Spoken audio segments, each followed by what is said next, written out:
Good evening. Within the last 30 minutes, Governor Eric Greitens confirmed to News 4 that he did have an extramarital affair. A News 4 investigation prompted this bombshell announcement from Governor Greitens and his wife. And in a moment, you will hear from the governor and First Lady. But first, we want to bring in News 4 investigator Lauren Traeger. Lauren, this is a story you've been working on for almost a year. Yes, it is. News 4 has obtained a recording of a woman allegedly confessing to her then husband in great detail about a sexual encounter she had with Governor Greitens just months before he announced he was running for governor. News 4 has corroborated a number of the details in the story, but has decided to protect the woman and her husband by concealing their identities. The reason? Well, the affair is one thing. It's what the woman says Greitens did to keep her quiet that some might find the most disturbing. I'm Eric Greitens. I'm a Navy SEAL. I'm a businessman. I am a native Missourian, but most importantly, I am a very proud husband and father.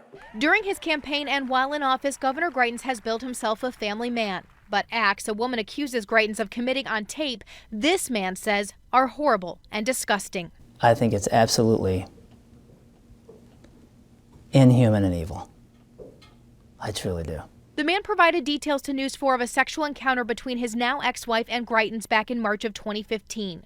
News 4 is choosing not to name the woman. She has not made on-the-record comments for the story. The recording was made just days after Greitens and the woman's first sexual encounter. His wife did not know, as she confessed intimate details to her husband.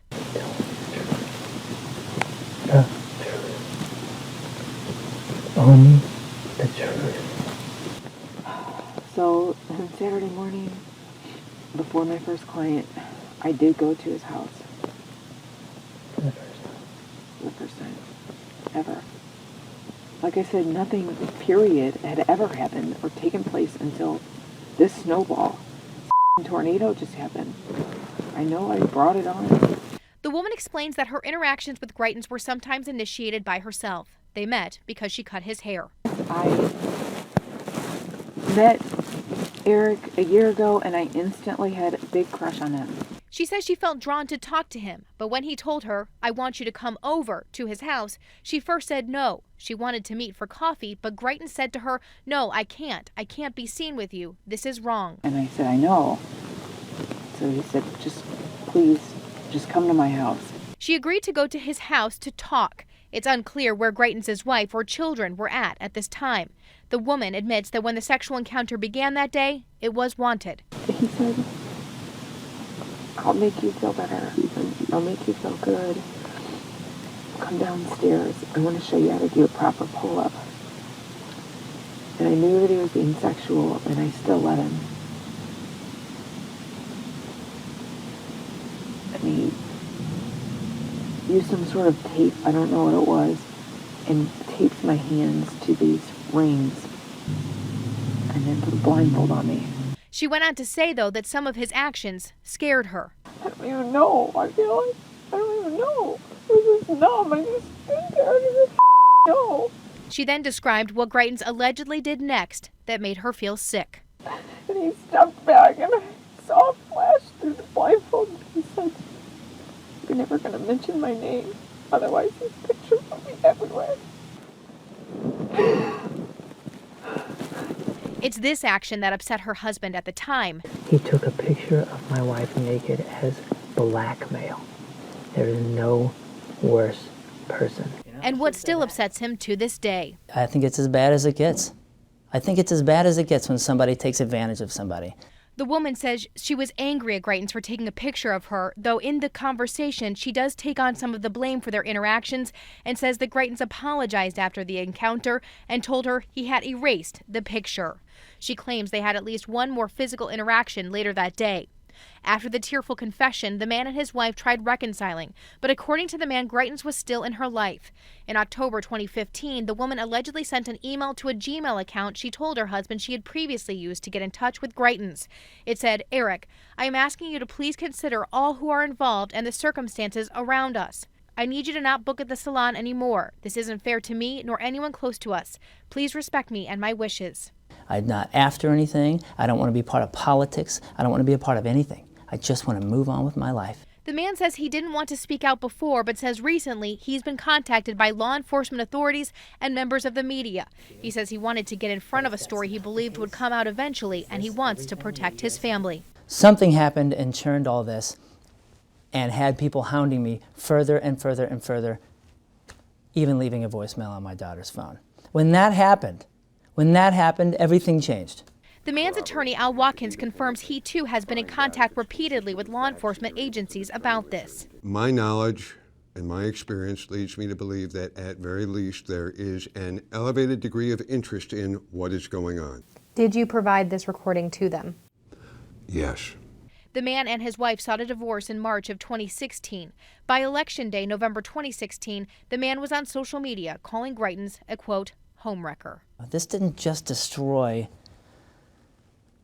our marriage. This destroyed an entire environment, an entire ecosystem. This destroyed it all.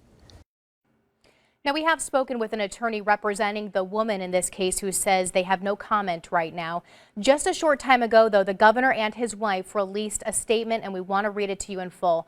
A few years ago, before Eric was elected governor, there was a time when he was unfaithful in our marriage. This was a deeply personal mistake. Eric took responsibility, and we dealt with this together, honestly and privately.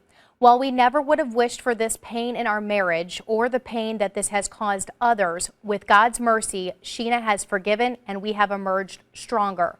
We understand that there will be some people who cannot forgive, but for those who can find it in your heart, Eric asks for your forgiveness, and we are grateful for your love, your compassion, and your prayers. In a separate statement from the First Lady, Sheena Greitens, she said, we have a loving marriage and an awesome family. Anything beyond that is between us and God. We want the media and those who wish to peddle gossip to stay away from me and my children. Most certainly, this is a developing situation. A lot of this breaking just within the last hour, really this confirmation from the governor of this extramarital affair, and we will, of course, continue to cover it. And again, to be clear, the governor is only admitting to the extramarital affair, none of the allegations that were made by the ex-husband here. Do you get a sense that law enforcement is going to investigate this case? Well, and I want to touch on that for just a second. We did make repeated inquiries and specific questions as to the allegations regarding that photograph and any of the other actions outside of the extramarital affair, and a representative for the governor declined to comment about those specific allegations and that photograph itself. As to any law enforcement agencies, we've certainly been reaching out to everyone we possibly can about this, and certainly we were going to continue to follow that. There could be some potential criminal implications here, potentially, but that is something we cannot answer just at this time, and we will continue to look at that. All right, Laura. As well, Al Watkins mentioned, he said that he believes law enforcement authorities are looking into this. All right, Lauren, thank you very much. Our team coverage of this breaking story continues with Matt Cesney. He's in Jefferson City tonight, where the governor actually gave his State of the State address. Yes, Courtney, Steve, this was actually a night for Governor Greitens to shine, supposedly, delivering his State of the State address. But I can tell you, hours before he came here to the Capitol, rumors had been swirling in the hallways here about this story. Republicans quietly saying they were disturbed by some of the details that they were hearing, but also saying they wanted to wait to see our story tonight and get more information before they formally reacted. Democrats, on the other hand, tonight are reacting to this. A short time ago, I spoke with one ranking Democrat, a state representative from St. Louis County. This is what she had to say. Take a listen. Well, I think that the allegations, without having heard the whole story, are obviously extremely disconcerting. And I guess it remains to be seen how the Republican leadership wants to approach the situation. At this point, though, it's clear to me that these are very, very disturbing charges, and we'll see what any investigation or further reporting may bring. And in the meantime, my thoughts and prayers are with Sheena Greitens, her children, and the rest of the Missourians, because this is a very troubling situation. Now, what exactly this means for the legislative session here in Jefferson City, which just started, is not known yet. Greitens tonight in his State of the State speech said he wanted a number of initiatives, including cutting taxes and ethics reform. Greitens, of course, already has a strained relationship with a number of Republicans, especially in the state Senate. After his speech tonight, he hurriedly rushed out of the House chambers, surrounded by his entourage, and retreated back to the governor's mansion. We're live at the state capitol in Jefferson City. Matt Cesney, News 4.